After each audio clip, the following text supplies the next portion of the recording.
ನಮಸ್ಕಾರ, ನೀವ್ ನೋಡ್ತಾ ಇರೋ ನಿಮ್ಮ ಕನ್ನಡ ನ್ಯೂಸ್. ನಾನು ಪ್ರಿಯಾ. ರಾಷ್ಟ್ರೀಯ ಹೆದ್ದಾರಿಯ ಕಣ್ಣೊಳ್ಳಿ ಟೋಲ್ ಪ್ಲಾಜಾ ಬಳಿ ಹೊತ್ತಿ ಉರಿದ ಕೆಎಸ್ಆರ್ಟಿಸಿ ಬಸ್, ಯುವಕ ಸ್ಥಳದಲ್ಲೇ ಸಾವು.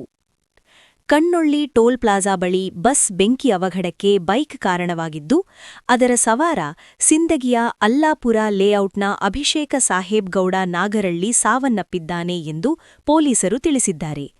ಇಂದು ರಾಷ್ಟ್ರೀಯ ಹೆದ್ದಾರಿಯ ಕಣ್ಣೊಳ್ಳಿ ಟೋಲ್ ಪ್ಲಾಜಾ ಬಳಿ ಇಂತಹ ಘಟನೆ ನಡೆದಿದೆ. ಸಿಂದಗಿ ಪೊಲೀಸ್ ಠಾಣಾ ವ್ಯಾಪ್ತಿಯ ಕಣ್ಣೊಳ್ಳಿ ಟೋಲ್ ಬಳಿ ಭೀಕರ ಅಪಘಾತ ಸಂಭವಿಸಿದೆ. ಕರ್ನಾಟಕ ಸಾರಿಗೆ ಬಸ್ಗೆ ಬೈಕ್ ಡಿಕ್ಕಿಯಾಗಿ ಬೈಕ್ನಲ್ಲಿದ್ದ ಯುವಕ ಸ್ಥಳದಲ್ಲೇ ದಾರುಣ ಸಾವನ್ನಪ್ಪಿದ್ದಾರೆ. ಹೆಚ್ಚಿನ ಮಾಹಿತಿ ಇನ್ನು ಪೊಲೀಸ್ ಇಲಾಖೆಯ ತನಿಖೆಯ ಮೂಲಕ ತಿಳಿದುಬರಬೇಕಾಗಿದೆ.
ಮತ್ತಷ್ಟು ಸುದ್ದಿಗಾಗಿ ನೋಡ್ತಾ ಇರಿ ನಿಮ್ಮ ಕನ್ನಡ ನ್ಯೂಸ್.